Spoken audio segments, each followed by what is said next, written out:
guys, thanks for tuning in, and once again, welcome to the Great Outdoors. Today I want to talk just a little bit about self-defense triggers on handguns. Now, there's a few things you need to understand because I am gearing this towards newer gun owners, people who are just now coming into the gun market or just now going to look for that first self-defense handgun. You know, I've been seeing a lot of people with questions online and in person, and I've also seen a few common mistakes that I want to talk about. Now, the basics of getting to know what you want in a self-defense handgun as far as a trigger goes are basically that you have 4 different types of triggers that you can choose from. Double action only, single action only, double action, single action, and striker fired. Something like this, a Glock, a Smith & Wesson M&P, something along those lines.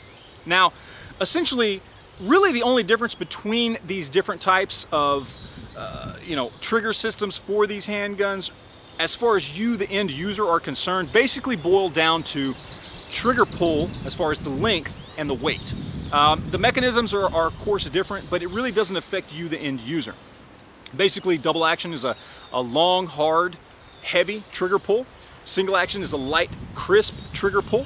And then you of course have double action, single action, which gives you a little bit of both. And then of course you have something like this, striker fired, which is going to fall firmly in between double action and single action with a mid-weight and mid-length trigger pull. Now, my personal favorite right now is going to be striker fired. I like that 5 to 5.5 pound trigger pull with a fairly short reset and a fairly short length of travel on the trigger. But pretty much any of these is going to work for you, with the exception of possibly a single action trigger, something akin to a 1911. I really caution against first-time self-defense gun owners from going with something like a 1911 with a very light trigger pull and a light single action trigger, because it can be dangerous. And this kind of flows into really the main reason why I wanted to make this video, which is because I'm seeing a lot of newer gun owners who are talking about modifying their triggers. I see it in forums. I know several people who have bought Glocks or M&Ps and put trigger kits in them. And this is something I really want to caution against, because you have to understand this is a self-defense handgun, okay? You want to give yourself every advantage in the world to defend yourself, but at the same time, you want to give yourself every advantage to not make a mistake.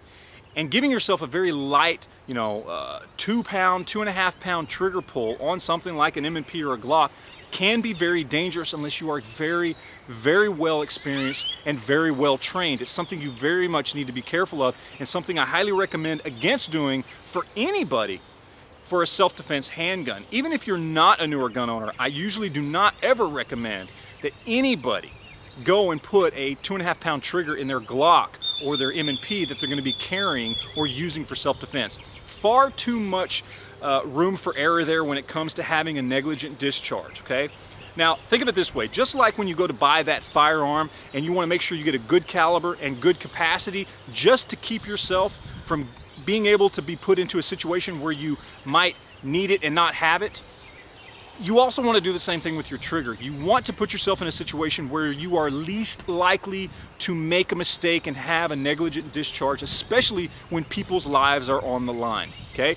You want to be well trained and well equipped to take care of yourself and your loved ones, but at the same time, you don't want to make a mistake.